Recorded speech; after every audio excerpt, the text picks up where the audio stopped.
तो 1 किलोमीटर तो चल लो कम से कम, मतलब उसमें तो फायदा तो है, कम से कम डील तो बढ़िया है। सर फर्क भी बहुत।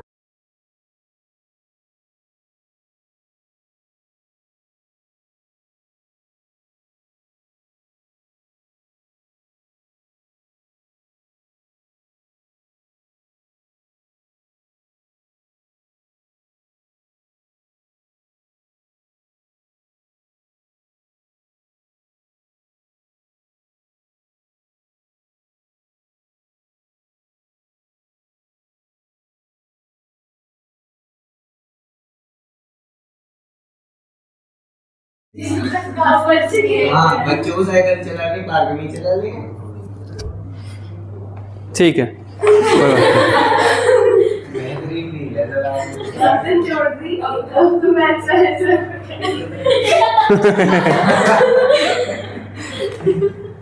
तो देखिए यहाँ पर FeOH थ्राइस ये बनता है, इसका रेडिश ब्राउन प्रेसिपिटेट है।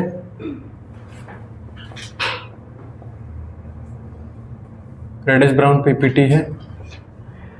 AlOH थ्राइस बनता है, इसका जिलेटिनस वाइट प्रेसिपिटेट है।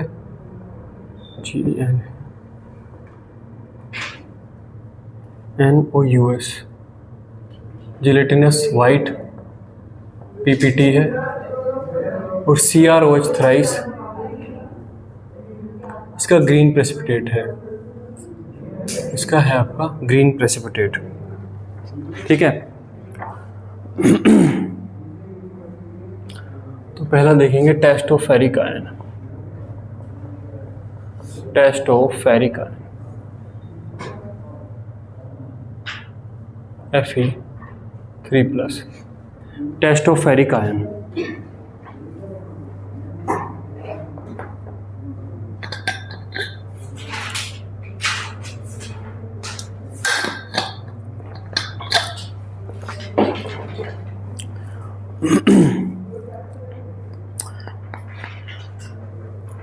हुआ लिखा।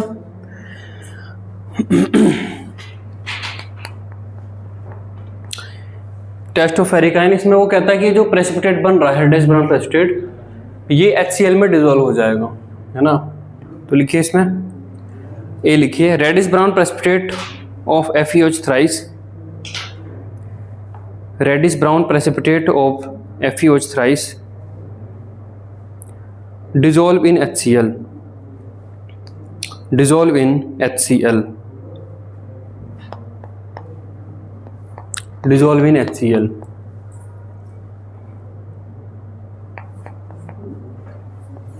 dissolve in HCl, तो लिखिए reaction FeOH thrice plus 3 HCl, FeOH thrice plus 3 HCl gives FeCl3, FeCl3, FeCl3 के नीचे लिख लीजिए dissolve plus 3H2O, plus 3H2O। ठीक है, नेक्स्ट लिखिए B, when the solution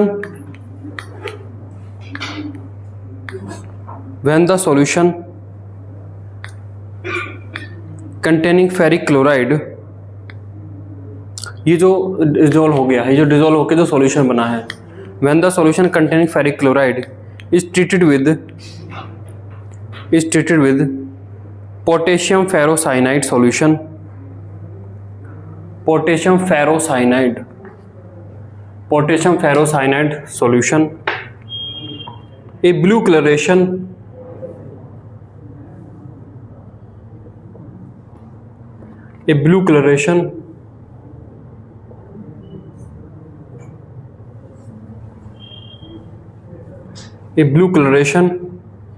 due to Prussian blue, a blue coloration due to Prussian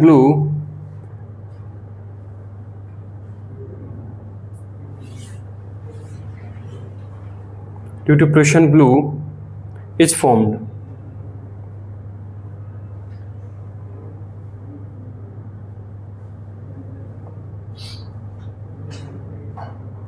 ये 32 number, ये 3 और 2 है इसमें।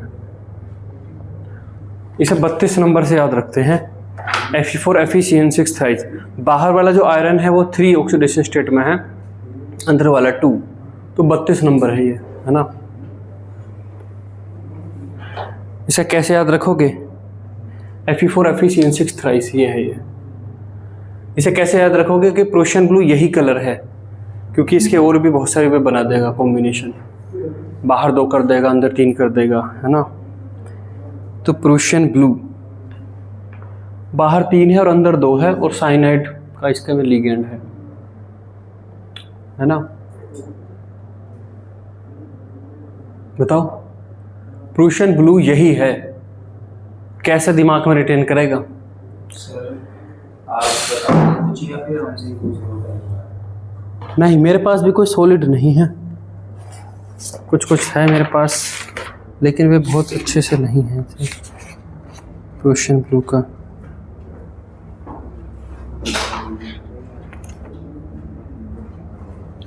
प्रूशियन ब्लू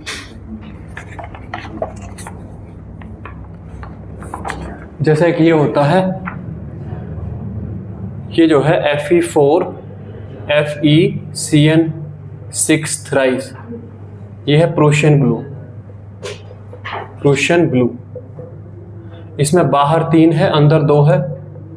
एक होता है KFe और FeCN6, KFe FeCN6, इसमें आपका बाहर 2 है और अंदर 3 है। ये टर्नबुल ब्लू है, टर्नबुल, TURN टर्नबुल ब्लू। इन पे विजय प्राप्त नहीं हुई है मेरी, भूल जाता हूँ मैं इन्हें, कैसे विजय प्राप्त करोगे इन पे? ये टर्नबुल ब्लू है, प्रूशियन ब्लू है ना। कई बार इन्हीं में एक वो फिर कॉपर वाला है जो चॉकलेट है, कॉपर वाला तो चॉकलेट है, उसमें भी CU FeCN6 है ना, वो अलग है, वो तो कॉपर के साथ है। कॉपर का तो कलर ही खुद चॉकलेट ही है, तो कॉपर से चॉकलेट वाला बना।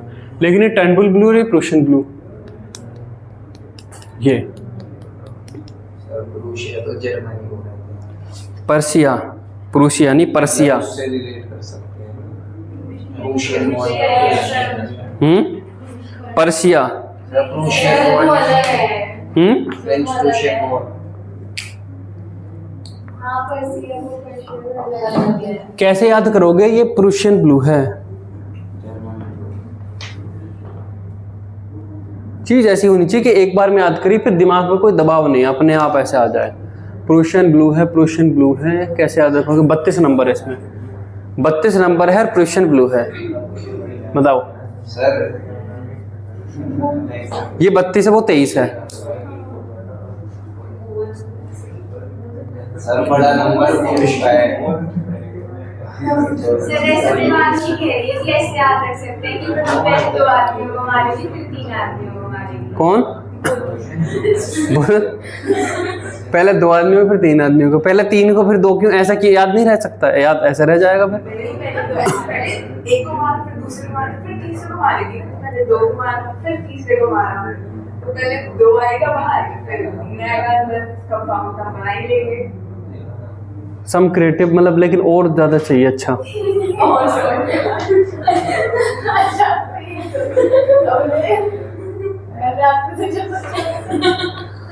ठीक है, कुछ बना लेना इनका, क्योंकि ये कंफ्यूज करेगा, है ना। आगे लिखिए, C लिखिए। अरे सर,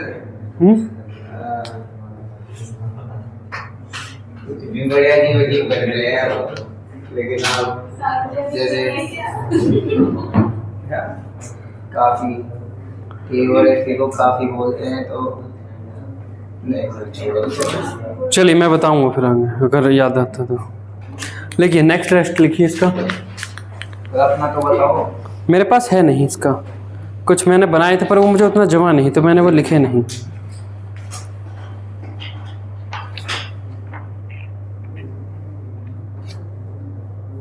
लिखिए नेक्स्ट है ferric chloride solution on addition of ferric chloride solution on addition of potassium thiocyanate,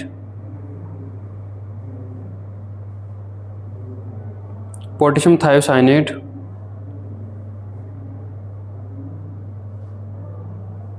comma there is a formation of blood red coloration there is a formation of blood red coloration. तो यहाँ पर देखिए Fe3 plus SCN minus, और यहाँ पर आपका blood red colouration which confirm the presence of Fe3 plus ion.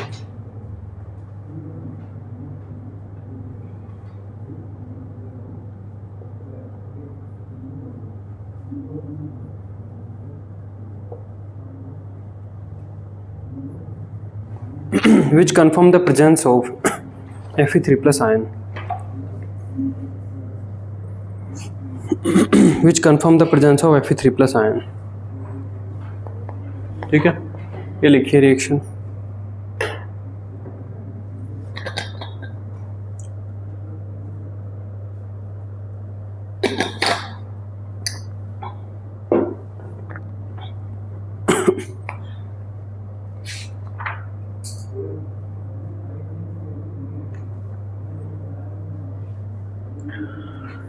चलिए next लिखिए test of aluminium ion. Next है टेस्ट ऑफ एल्यूमिनियम आयन।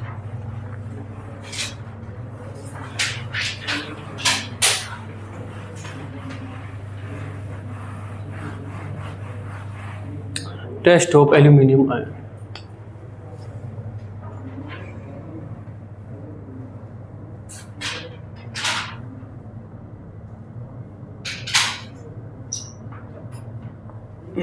एक ही टेस्ट है इसका जो उसने एनसीईआरटी में दिया है ना। इसमें जिलेटिनस वाइट प्रेसिपिटेट आता है ना।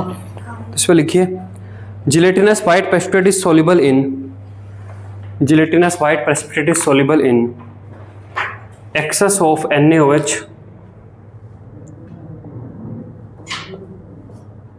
excess of NaOH due to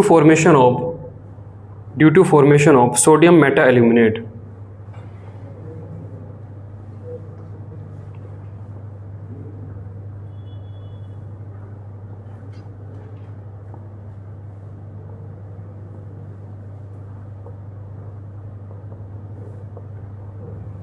due to formation of sodium meta-aluminate। ठीक है, ये बन जाता है और ये जो है NaOH में सॉल्युबल है।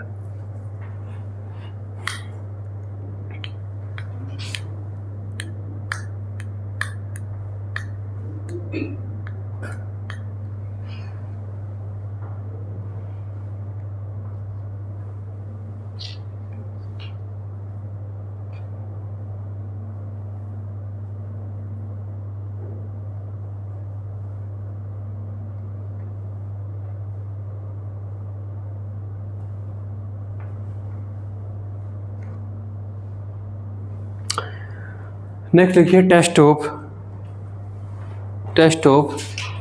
Chromium ion Cr3 plus. Test of chromium ion Cr3 plus,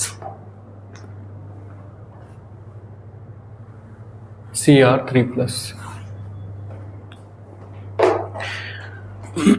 इसमें लिखिए add an excess of NaOH solution, add an excess of NaOH solution and some H2O2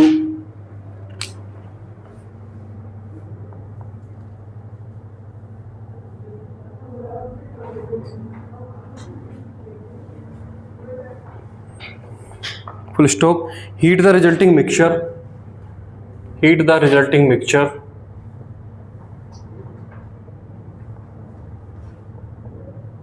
heat the resulting mixture, full stop।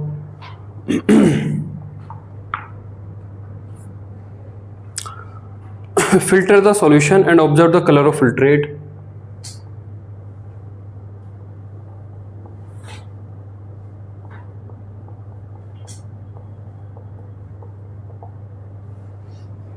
Full stop, if it is yellow, if it is yellow, if it is yellow,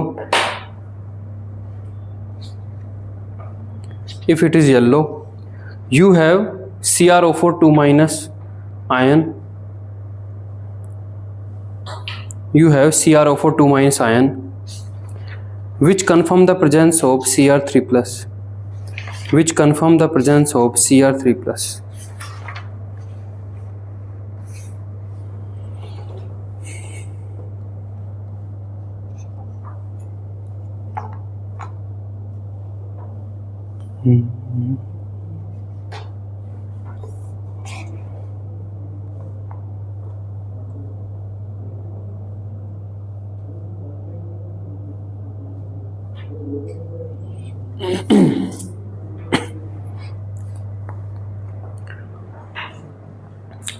चलिए next है analysis of group 4 cation.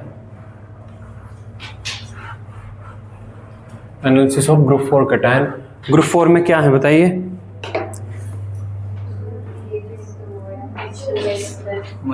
निकोमंजन है, निकोमंजन है। और निकोमंजन को किस में precipitate करते हैं हम? सल्फाइड में करते हैं। इनका KSP ऑफ सल्फाइड थोड़ा सा ज़्यादा है, तो यहाँ पर अब H2S की हम H2S को ज़्यादा एक तरीके से आयनाइज कर सकते हैं। तो ग्रुप रिएजेंट क्या है? H2S in presence of NH4OH, है ना। एनालिसिस ऑफ ग्रुप 4 कैटायन जो कि आपके हैं निकोमंजन, Ni2+, CO2+, Mn2+ और Zn2+, है ना। ग्रुप रिएजेंट क्या है? H2S in presence of NH4OH। तो ठीक ठाक यहाँ पर H2- की कंस्टिट्यूशन बनती है। ये कैसे प्रेसिपिटेट होते हैं? NiS निकल सल्फाइड, कोबाल्ट सल्फाइड, MnS और ZnS। NiS का कलर है, ये है ब्लैक प्रेसिपिटेट, ब्लैक PPT है। COS भी आपका क्या है? ब्लैक PPT है। ये आपका पिंक या फ्लैशी कलर है ना, जैसे फ्लैश का कलर होता है, मतलब मास्क का कलर होता है, फ्लैश कलर प्रेसिपिटेट। और ये आपका वाइट PPT है ना। पहला देखिए, test of Ni2+ ion, test of Ni2+ ion.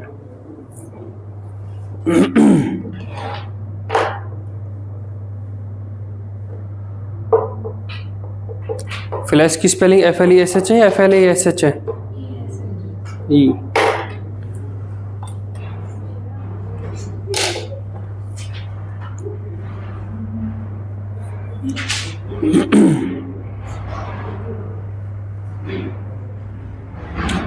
Test of Ni2+ ion.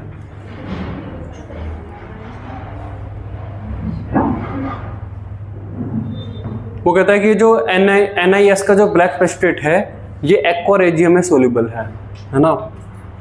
तो लिखिए, the black precipitate of NiS, the black precipitate of NiS dissolve in aqua regia, dissolve in aqua regia, dissolve in aqua regia। Sir aqua regia तो बहुत धीरे करता है react, aqua regia तो बहुत तेजी से रिएक्ट करता है। सर मैंने बनाया था केमिस्ट्री लैब में, 5 का सिक्का डाला, बहुत देर तक ही उबलता रहा और कुछ हुआ नहीं। दोनों कंसंट्रेट थे,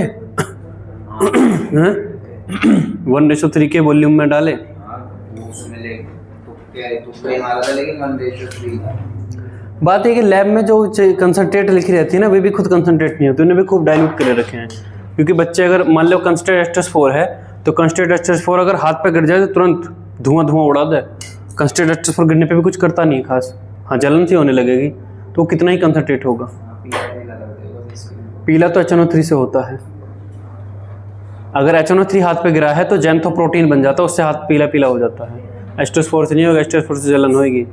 तो अगर वाकई में कंसंट्रेट H+4 है या कंसंट्रेट HCl है तो गिरते ही तुरंत बिल्कुल आफत हो जानी चाहिए कि वो क्या गिर गया इस पर। कंसंट्रेट H+4 कई बार गिरा है उंगली वगैरह पे, लेकिन लग रहा है कि हल्की सी जलन होने लगी है, लेकिन पानी में उतनी देर धोने का मौका वो दे देता है। अगर कंसंट्रेट H+4 तो तुरंत धुआं उठने लगेगा, स्किन को जलाने लगेगा। तो इतने कंसंट्रेट रखते ही नहीं है वे। बच्चे हैं ना जो एक्सपेरिमेंट कर रहे हैं, तो गलती से जला सकते हैं। तो जो तुमने मिलाया वो भी उतना कंसंट्रेट था ही नहीं, वो भी डाइल्यूट ही कर रखा था उन्होंने। डाइल्यूट वाला 0.1 मोलर बना रखा होगा, कंसंट्रेट वाला 0.5 मोलर बना रखा होगा, और जो कंसंट्रेट चाहिए वो 2, 3, 4 मोलर जो भी उतना होना चाहिए, इसलिए धीरे धीरे रिएक्ट कर रहा होगा, है ना। वरना एक्वा रेजिया पहले तो बनाते ही उसमें से ब्राउन कलर के फ्यूम उड़ने चाहिए, उड़े। जैसे तुमने 1 मोलर 3 मोलर HCl और 1 मोलर तुमने HNO3 लिया और मिक्स किया तो तुरंत ब्राउन कलर के फ्यूम्स उड़ने टाइप के चालू हो जाते हैं। ऐसा नहीं उड़ा तो वो डाइल्यूट था ठीक ठाक। अगर कंसंट्रेट है तो ठीक ठाक ब्राउन कलर के फ्यूम से दिखने लगेंगे, वो एक्वा रेजिया बना है। उसमें तुम कुछ भी डालोगे, सिक्का डालने पर तो बहुत तेज उड़ेंगे, लेकिन जब वो नया बनेगा ना बनेगा तब भी ब्राउन कलर के फ्यूम्स होने लगते हैं। सिक्का वगैरह डालने पे तो बहुत तेजी से हो जाएगा वो, ठीक है। देखिए द ब्लैक प्रेसिपिटेट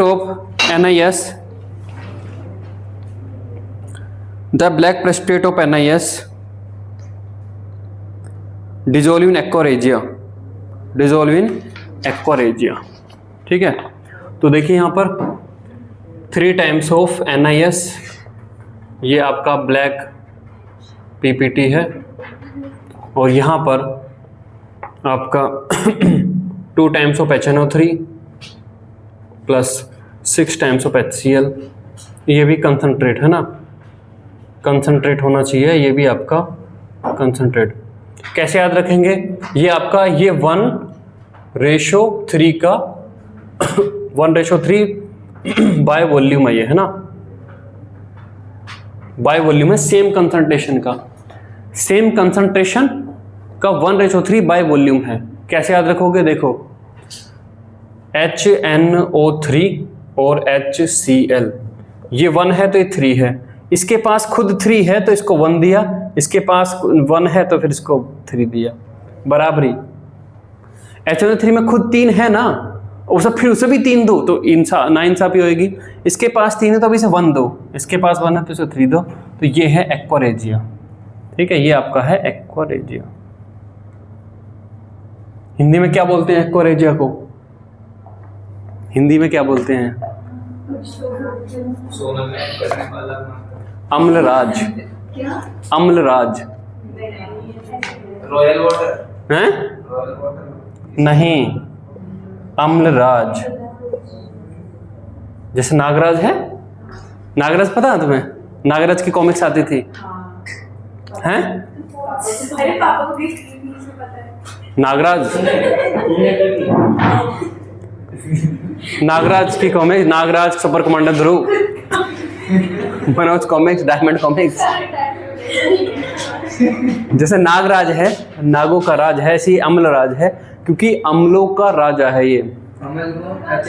एसिड, जो काम कंसंट्रेट HCl कंसंट्रेट H4 तक नहीं कर पा रहे वो ये कॉम्बिनेशन कर देता है, तो इसको इसलिए नाम दिया गया है। देखिए गोल्ड को आप कंसंट्रेट H4 में डाल दो, गोल्ड को कोई फर्क नहीं पड़ रहा, कंसंट्रेट HCl में डाल दो कोई फर्क नहीं पड़ रहा, कंसंट्रेट HO3 में डाल दो गोल्ड को नहीं फर्क पड़ रहा, इसमें डाल दो एक बार, ऐसे घोल देगा ये गोल्ड को प्लेटिनम को सबको घोल देगा, तो इसलिए इसे बोला गया है अम्लराज।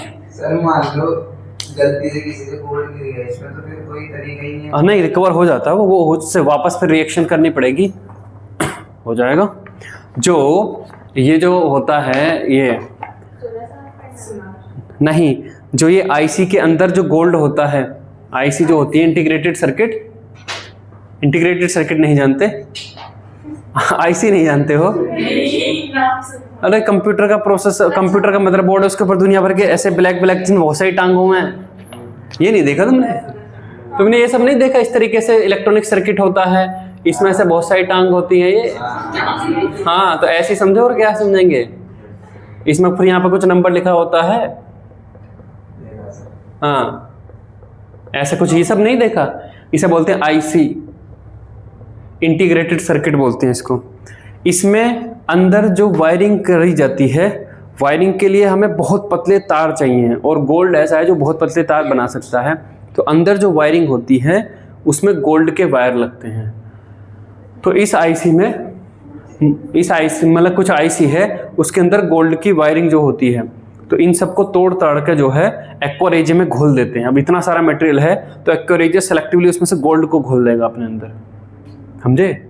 अगर आपके पास जैसे प्रोसेसर है, एक प्रोसेसर के अंदर जो प्रोसेसर 5-6 हज़ार का प्रोसेसर है उसके अंदर आराम से हो सकता है 300-400 रुपये की गोल्ड की वायरिंग हो रही हो, तो वो 300-400 रुपये का गोल्ड की वायरिंग निकालोगे कैसे?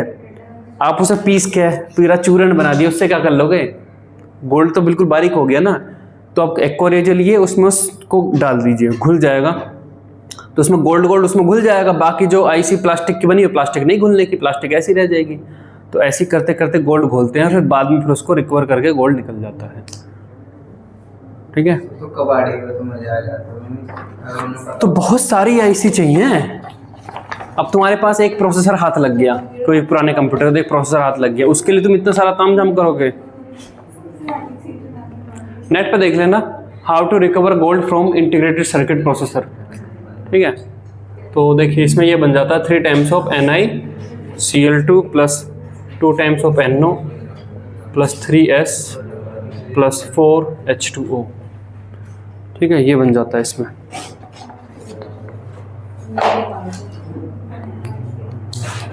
सर आपको तो साइंस पे भरोसा है पूरा। हाँ तो सर आप एक बार जगह अपनी अंगूठी डाल दो। हाँ, लेकिन एक्वा रेजिया से वापस निकालना भी तो है। हाँ वही तो, जब भरोसा है तो निकाल ही लेना। ठीक है, मैं डाल दूंगा। उसके बाद अंगूठी को बनाने की जो कॉस्ट है वो नहीं लगेगी उसमें, तो वो तो रो कच्चा लोहा कच्चा सोना दे देगा वो, तो ऐसा नू ठप्पा सा ऐसा दे देगा वो, उससे बनाएगा कौन अंगूठी? नहीं, आप पूरा का पूरा वापस एक्सट्रैक्ट कर पाओगे जितना बोला। 1,96,000 रुपए का 8 ग्राम सोना।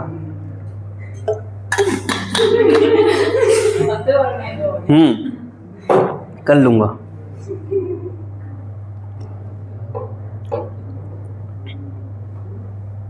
लिखिए नेक्स्ट टेस्ट लिखिए।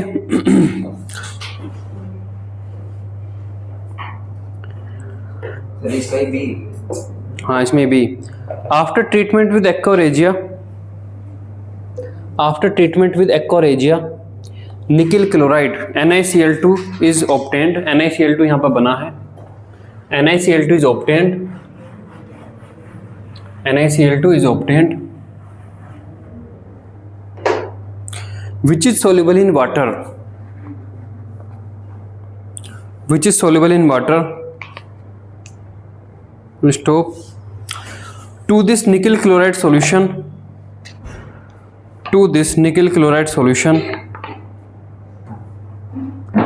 add NH4OH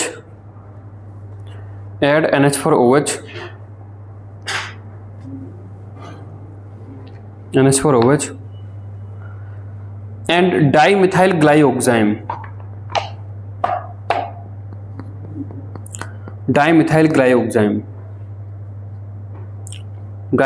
glyoxime. Comma, a brilliant red precipitate is obtained.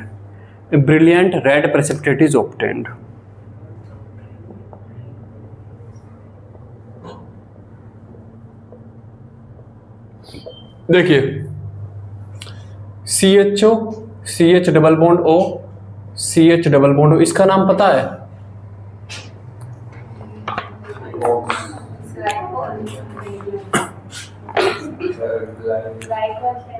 नहीं, ग्लाइकोल में CH2H यह है ग्लाइओक्सल।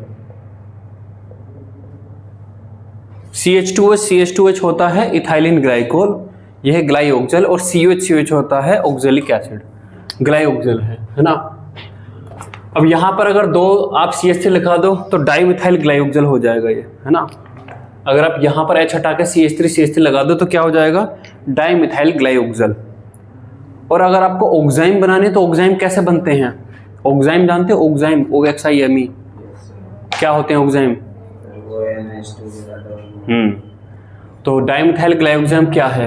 देखिए C, यहाँ पर C डबल बॉन्ड NOH, यही होते हैं ना ऑक्साइम, डबल बॉन्ड NOH ये होते हैं ऑक्साइम, और यहाँ पे आपका CH3 लगा है तो ये आपका कंपाउंड बन गया डाइमिथाइल ग्लाइओक्साइम, ठीक है।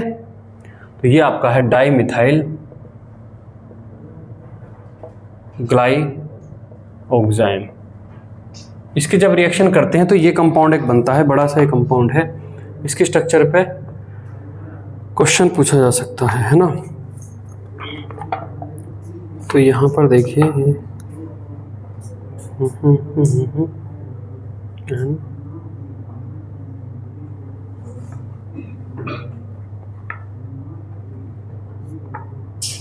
एक मिनट, इसका कोऑर्डिनेट बॉन्ड है क्या है ये?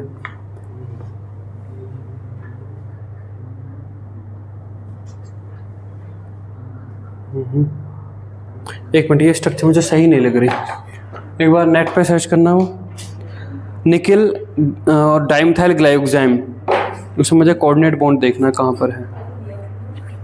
Nickel space dimethyl glyoxime red PPT, ये डालो।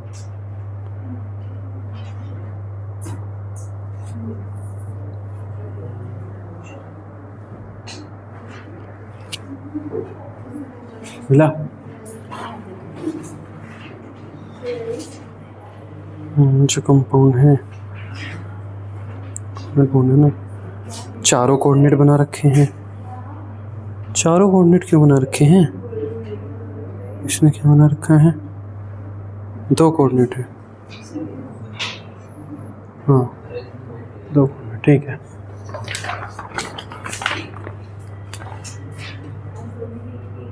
एन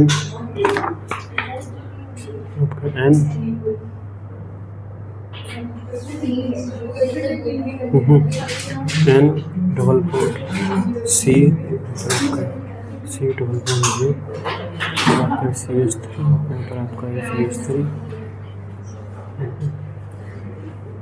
आपका C,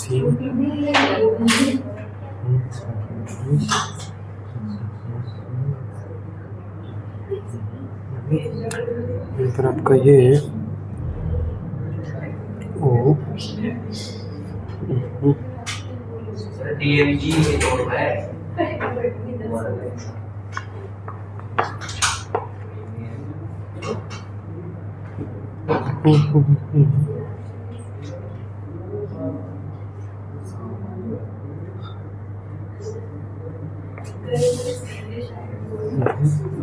यहाँ पर आपका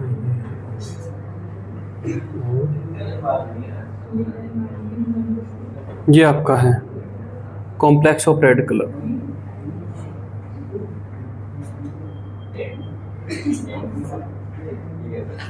ठीक है, ये बनाइए।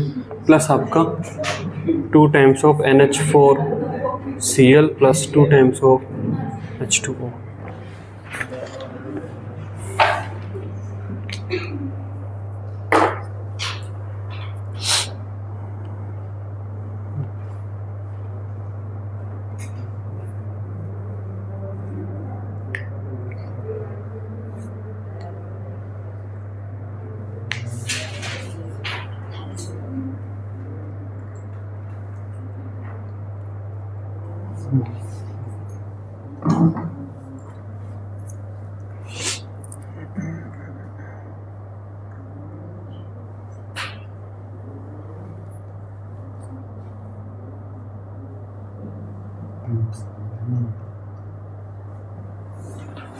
ये इसमें यहाँ पर हाइड्रोजन बॉन्डिंग है ना, ये यहाँ पर है H बॉन्डिंग, यहाँ पर है ये H बॉन्डिंग।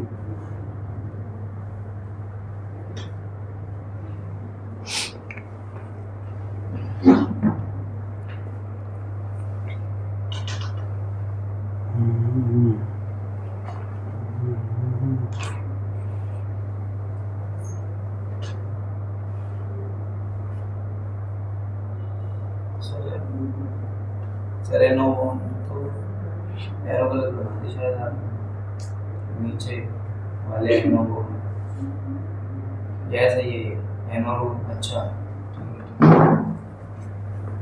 यही होना चाहिए। सर ये क्या हो रहा है पर? क्या हो रहा है? ये यहाँ पे तो ऐसा लिगेंड हो रहा है और यहाँ कोऑर्डिनेशन नहीं इन वालों में एनो रो में।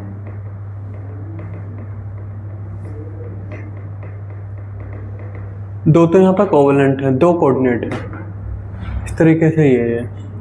तो सर यानी कि ये मोनोडेडिकेट लिगेंड है।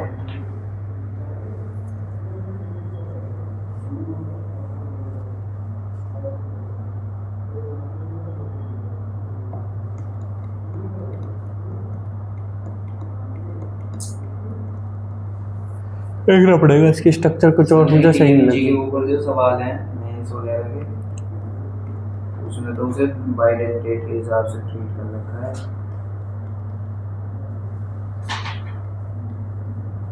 कहीं पे 4 कोऑर्डिनेट बना रखे हैं, कहीं पे 4 कोवेलेंट बना रखे हैं, कहीं पे 2 कोऑर्डिनेट बना रखे हैं, कहीं और देखना पड़ेगा, अभी मुझे ठीक से दिखा नहीं।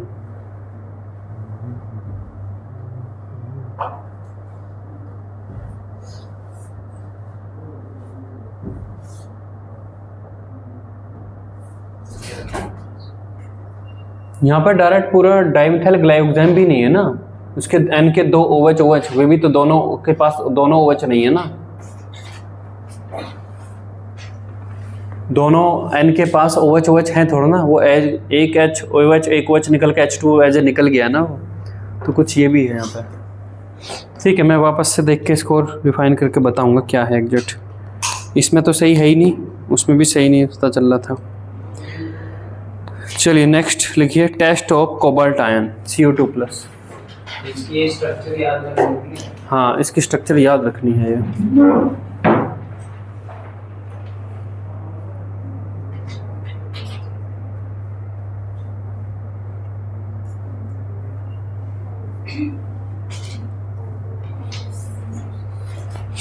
ब्रिलियंट रेड या चेरी रेड इसका कलर है ना, brilliant red,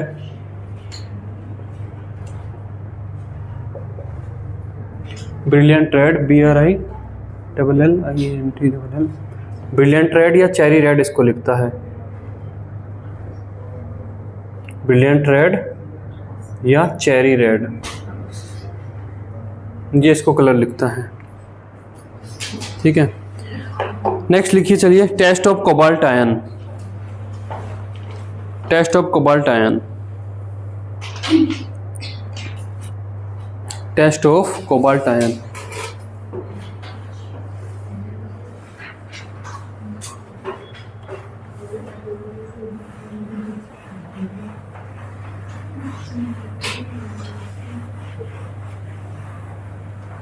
test of cobalt ion, तो इसमें लिखिए cobalt sulphide dissolve in aqua regia,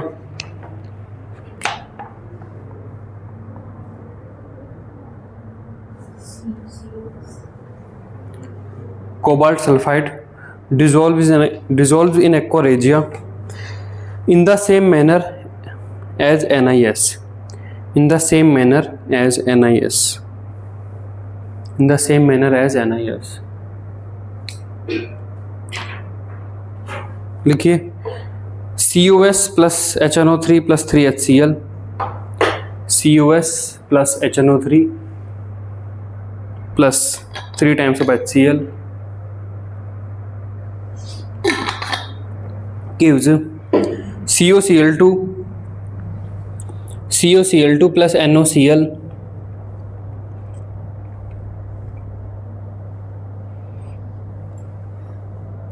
plus sulfur S plus 2H2O।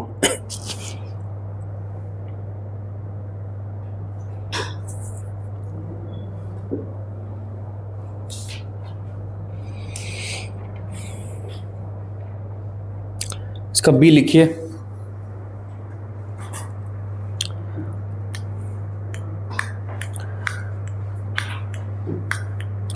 the COCl2 solution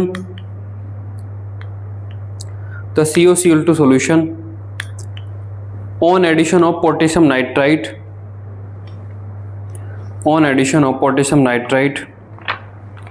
and acetic acid forms a yellow precipitate,